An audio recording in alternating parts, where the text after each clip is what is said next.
एक सब्जी के 20 बर्तन। तो भाई आज की हमारी कहानी है निहालपुर के वेद प्रकाश जी के घर की, जिनके घर में आज अलग ही चहल पहल थी। चारों ओर अफरा तफरी मची हुई थी। मिठाइयों की मीठी सी महक दूर दूर तक फैल रही थी। पूरे घर में अलग ही रौनक थी। होती भी क्यों नहीं भाई, आज पूरा परिवार घर के छोटे बेटे आकाश के लिए लड़की जो देखने जा रहा था। अरे रमन की मम्मी, सुनती हो क्या? जल्दी बाहर निकल कर आओ, देर हो रही है। विमला, तुम भी जरा जल्दी करना। अरे जी बस आई, मैं तो तैयार हूँ, बस विमला आ जाए। तो मम्मी, भाभी को जल्दी बुलाइए, देर क्यों कर रही है? अरे तू चुप कर, इतना उतावलापन ठीक नहीं। तेरे पापा क्या सोचेंगे? तू गाड़ी में बैठ, मैं अभी बुलाती हूँ। बेटे आकाश को गाड़ी में बैठने को कहकर सास ने विमला के कमरे के दरवाजे के बाहर से ही तेजी से आवाज लगाई। अरे ओ लीपा पोती की दुकान, विमला सच लियो तो अब कमरे से बाहर निकल, कि वही आज कमरे में ही समाधि ले ली। सास की आवाज सुनकर जल्दी से डार्क लिपस्टिक लगाते हुए विमला ने एक बार फिर आईना देखा और सर पर पल्लू डालते हुए बाहर आई। लो माँ जी, मैं आ गई। आ गई तो क्या तेरी आरती उतारूं? चल अब जल्दी से गाड़ी में बैठ। 4 घंटे से सज रही थी। अरे तेरी देवरानी की दिखाई है, तेरी नहीं जो इतना सज रही थी। अरे कहाँ मम्मी जी, बस साड़ी का पल्लू ही तो ठीक कर रही थी। 4 घंटे से पल्लू ही ठीक कर रही थी। अब चल जल्दी से, तेरे ससुर जी गला फाड़ रहे कब से। हाँ मम्मी जी चलिए। जल्दी से सभी कार में बैठ गए और फिर पूरा परिवार हंसी मजाक करते हुए कुछ ही देर में रीना के गांव नौरंगपुर पहुंच गया। रीना के घर पहुंचते ही रीना की मां सरला और पिता राकेश जी ने उनका स्वागत किया और खाने की मेज सजा दी।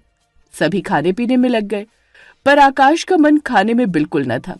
उसकी नजरें तो बस रीना को ढूंढ रही थी।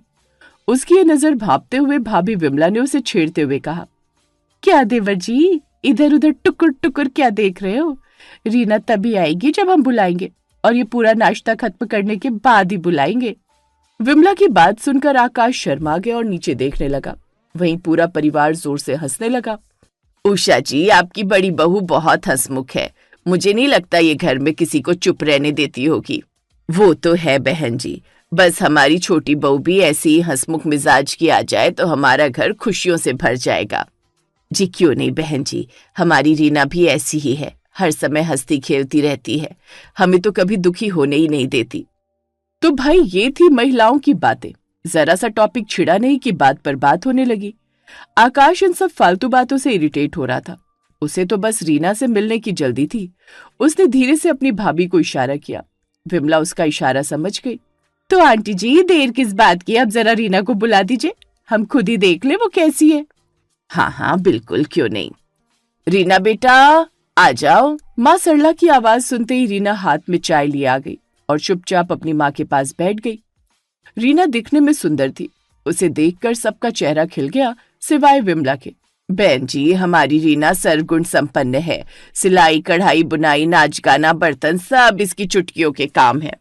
ये तो बहुत अच्छी बात है बहन जी, हमें ऐसी सर्वगुण संपन्न बहू चाहिए थी जो हमारे घर को संभाल ले। आप बुरा न माने तो मैं जरा रीना से बात कर लूं। अरे बहन जी, ये कौन सी पूछने की बात है, यही तो करने आई हैं आप। वैसे रीना बेटा, आपने कहाँ तक पढ़ाई की है? आंटी जी MA कंप्लीट कर लिया है। रीना की बात सुनकर सास उषा का चेहरा खिल गया। विमला बहुत खुश नहीं थी क्योंकि अब उसकी वैल्यू जो कम होने वाली थी। पूरे परिवार को रीना पसंद आ गई। फिर क्या भाई, पहले सगाई और फिर कुछ दिनों में आकाश और रीना की शादी हो गई और रीना बहू वेद प्रकाश जी के घर की छोटी बहू बन गई। कुछ महीने ऐसे ही बीते। घर का सारा काम विमला ने संभाल रखा था, लेकिन अब विमला ने सुनाना शुरू कर दिया। एक दिन बर्तन धुलते हुए, मैडम को आए हुए 3 महीने हो गए, हर समय बस हंसती खेलती रहती है और घर का सारा काम मैं करूं, घर की परमानेंट नौकरानी जो ठहरी। इतना कहकर विमला ने जोर जोर से 2-4 बर्तन पटक दिए। बर्तन पटकने की आवाज सुनकर विमला के पति रमन उनके पास आए। अरे क्या हुआ भाग्यवान, काहे सुबह से तुम्हारा पारा हाई है? ना बोल रही हो कुछ, ना आज अपने हाथों की चाय पिलाई। ये मेरे हाथ ही काट लो, वरना तुम्हारे बर्तन मांज बाज कर मेरे हाथ ही घिस जाएंगे। अरे ये सब काम तो तुम सालों से कर रही हो, आज इतना गुस्सा क्यों? आप न जी मेरी नजरों के सामने से हट जाइए, जानबूझकर अनजान बने हुए। अरे सालों से कर रही थी, पर अब तो देवरानी आ गई, वो भी तो कुछ करे। जब देखो तब मैडम फोन चलाएगी और बैठे इधर उधर मटकती रहेगी। क्या बोल रही हो? धीरे बोलो जरा, वो अभी अभी तो आई है। धीरे बोलू जी मैं, और वो अभी अभी आई है। 3 महीने हो गए उसे आए हुए। मैंने आते ही मेहंदी तक हाथों की नहीं छूटी थी, घर के सारे काम संभाल लिए थे। तब आपके ये मीठे बोल कहाँ थे? अरे तो भाई वो भी कर लेगी, तुम जरा शांति रखो। रमन की बात सुनकर विमला ने गुस्से से 2-4 बर्तन और पटक दिए। ये आवाज सुनकर सास उषा जी भी वहां आ गई। अरे क्या हुआ, लिपा पोती की दुकान, क्यों घर के सारे बर्तन फोड़ रही है? सास की बात सुनकर विमला ने कुछ नहीं कहा, पर अपने पति रमन को आंखें दिखाकर इशारा किया। रमन उसका इशारा समझ गया और उसने दबी जुबान में अपनी माँ से कहा, आपकी बहू काम से थक गई है अम्मा, इसलिए बर्तन फोड़ रही है। फोड़ूंगी नहीं मम्मी जी बर्तन, मैं अकेले घर का सारा काम करूं और बाकी सब आराम करें, ये कहाँ क्या न्याय है? विमला के इतना कहते ही सास सारा माजरा समझ गई और उन्होंने रीना को आवाज लगाई। रीना उस समय मोबाइल पर रील बनाने में व्यस्त थी। छोटी बहू, ओ छोटी बहू, हर टाइम मोबाइल में घुसती रहती है, जरा निकल कर बाहर आ। सास की आवाज सुनते ही रीना फौरन दौड़ते हुए अपने कमरे से बाहर आई। जी माँ जी, आपने बुलाया? हाँ छोटी बहू, तुम्हारी शादी को काफी दिन हो गए हैं, हर समय मोबाइल में लगी रहती हो। अब जरा तुम भी विमला के साथ घर के काम संभाल लो तो काम जल्दी भी होगा और विमला परेशान भी ना होगी। उम्मीद है मेरी बात तुम समझ गई होगी। जी माँ जी। सास 2 टूक कहकर वहां से चली गई और आधे अधूरे मंजे बर्तन भी छोड़कर विमला वहां से सीधे रसोई में चली गई। बहुत सारे बर्तन देखकर रीना मन ही मन बड़बड़ाई। हे भगवान, इतने सारे बर्तन, इतने तो मैंने कभी देखे भी नहीं जितने धुलने पड़ेंगे। पर ऑप्शन क्या है? चल रीना जुट जा, वरना ये सास जेठानी तेरा घर से निकाला कर देंगी। इतना कहकर रीना बेमन से बर्तन मांजने लगी। काफी देर तक वो लगी रही। जैसे उसने बर्तन मांजे तब तक विमला ने किचन में दोपहर के खाने के बर्तन भी खाली कर दिए और रीना के सामने रख दिए। रीना ने मुंह बना लिया, पर वो करती भी क्या, उसने वो सारे बर्तन भी साफ किए। सारे बर्तन मांजने के बाद वो किचन में विमला के पास गई और उसने बेमन से धीरे से कहा, दीदी मैं भी काम में हाथ बटा दूं? विमला ने हल्की सी मुस्कान दी और मन ही मन बोली, मुझे भी पता है बेमन से आई है दिखावा करने, पर मैं भी तेरी जेठानी हूं, तेरी हर चालाकी पर भारी पड़ूंगी। विमला ने रीना से मजाकिया लहजे में कहा, मदद करना क्या होता है रीना, इस घर में काम बराबर करना पड़ता है, समझ गई ना? ठीक है दीदी, जैसा आप कहें। अब रात के टाइम का खाना तुम बनाओ और मैं बर्तन कर लूंगी और कल हम काम बदल लेंगे। तो भाई विमला ने रात के खाने का जिम्मा उठाया। खाने में उसने बस एक सब्जी, चावल और रोटी बनाई, पर सबके खाने के बाद सिंक बर्तनों से भर गया, यहाँ तक कि सिंक के बाहर तक बर्तन आ गए। अब जैसे ही रीना बर्तन धुलने आई, इतने सारे बर्तन देखकर उसका दिमाग हिल गया। हे भगवान, अभी दोपहर में ही तो बर्तन मांजे थे, फिर से इतने सारे बर्तन। एक ही सब्जी बनी है, उसके भी 20-20 बर्तन कर दिए दीदी ने। इन सबको साफ करने में तो पूरी रात निकल जाएगी। इतने सारे बर्तन देखकर रीना का पारा हाई हो गया था। जैसे तैसे उसने बर्तन साफ किए।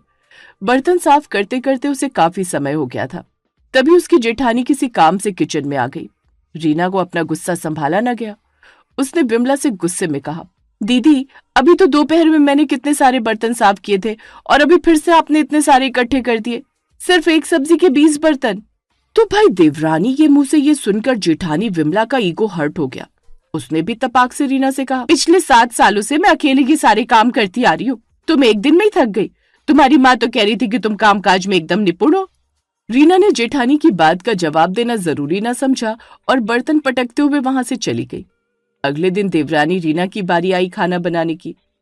दीदी खाने में क्या बनेगा? वैसे तो कुछ भी बन जाता, पर तेरे जेठ जी ससुर जी दोपहर के खाने में 2 दाल, 2 सब्जी, रायता, चावल और एक मीठा जरूर खाते हैं, और हाँ साथ में सलाद में अचार और पापड़ भी। खाने की इतनी सारी डिशेस का नाम सुनकर रीना का मुंह बन गया।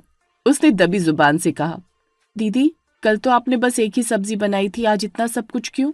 अरे ये क्या बात हुई, जरूरी है जो कल बना था आज भी वही बने?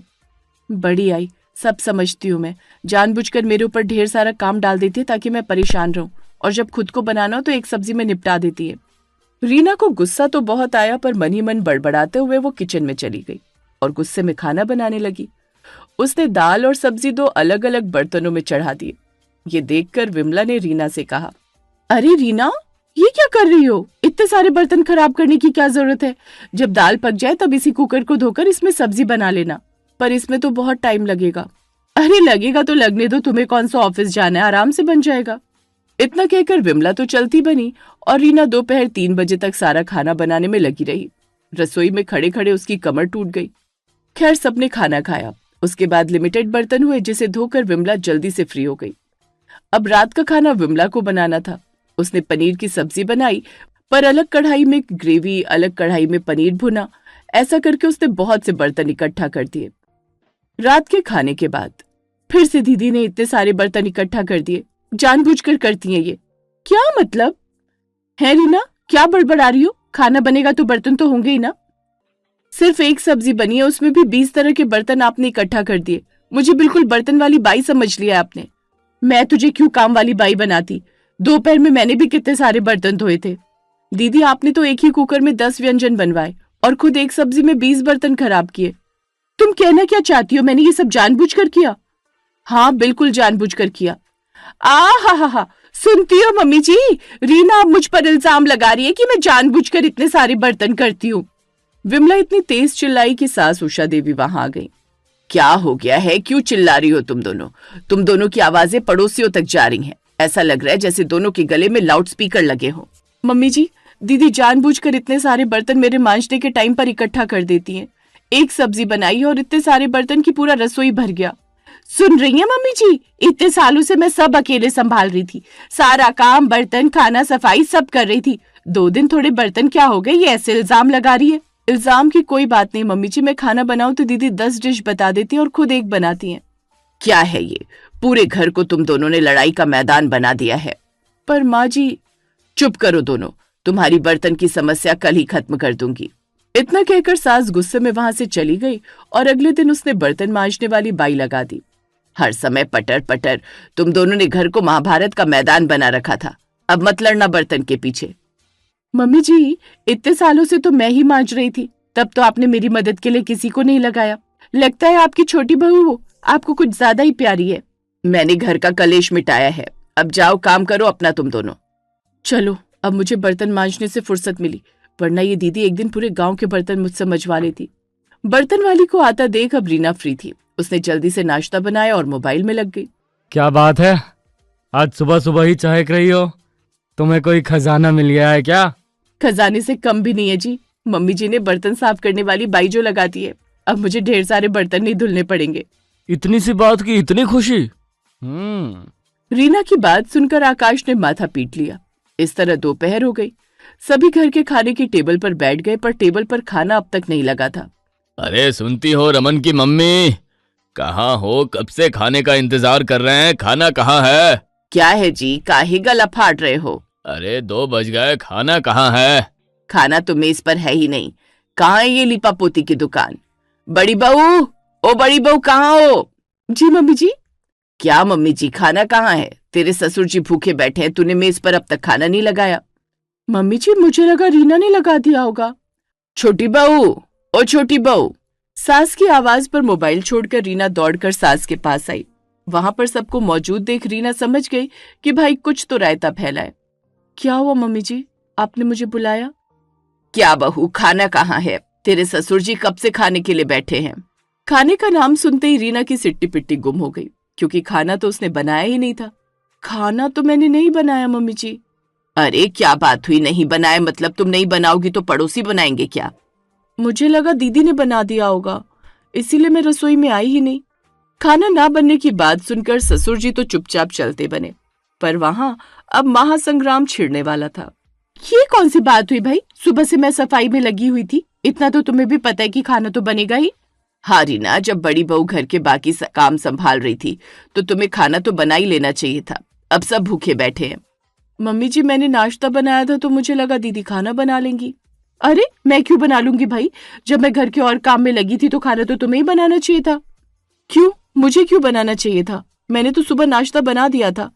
चुप करो तुम दोनों, फिर से लड़ने लगी। एक काम करो छोटी बहू, आज से दोपहर का खाना तुम बनाओगी और बड़ी बहू तुम रात का। फिर क्या था भाई, दोपहर के खाने में फिर से रीना को 2 सब्जियां और ढेर सारी रोटी बनानी पड़ी। वही रात के खाने में विमला ने नमकीन चावल बनाकर सबको निपटा दिया। अगले दिन रीना अपनी जेठानी के पास गई। दीदी, मैं दोपहर को ढेर सारी रोटियां बनाती हूँ, आप रात के खाने में खाली चावल बना देती हो। ये लो भाई, काम की न काज की, दुश्मन अनाज की, यही सुनना बाकी रह गया था। तुम्हारे जेठ जी रात का खाना हल्का ही खाते हैं और तुम्हें यहाँ भी बहस करनी है। तो दीदी मैं बना लूंगी रात का खाना। तो बनाओ, किसने रोका? रात को रीना रसोई में खाना बनाने गई, तभी जेठानी ने आकर कहा, आज रात के खाने में पूरी सब्जी और खीर बनेगी। पर आप तो सिर्फ चावल बनाती थी। अरे क्या बात हुई, तुम्हारे जेठ जी पापा जी हर रविवार पूरी खाते हैं। ये कौन सी बात हुई, पिछले रविवार तो नहीं बनी थी पूरी सब्जी, सबने मूंग दाल की खिचड़ी खाई थी। ये लो, ये क्या बात हुई भाई, पिछले रविवार मम्मी जी का पेट खराब था इसलिए खिचड़ी बनी थी। अब ये मत कहना कि मैंने उनका पेट खराब कर दिया था। तो आज मेरा पेट खराब है, मैं खिचड़ी बनाऊंगी। बिल्कुल बना लो, बस बाकी सबके लिए पूरी सब्जी बना लेना। नहीं, मैं नहीं बनाऊंगी। मुझे क्या, मत बनाओ, खाने की मेज पर सबको बताना कि तुमने क्यों नहीं बनाया।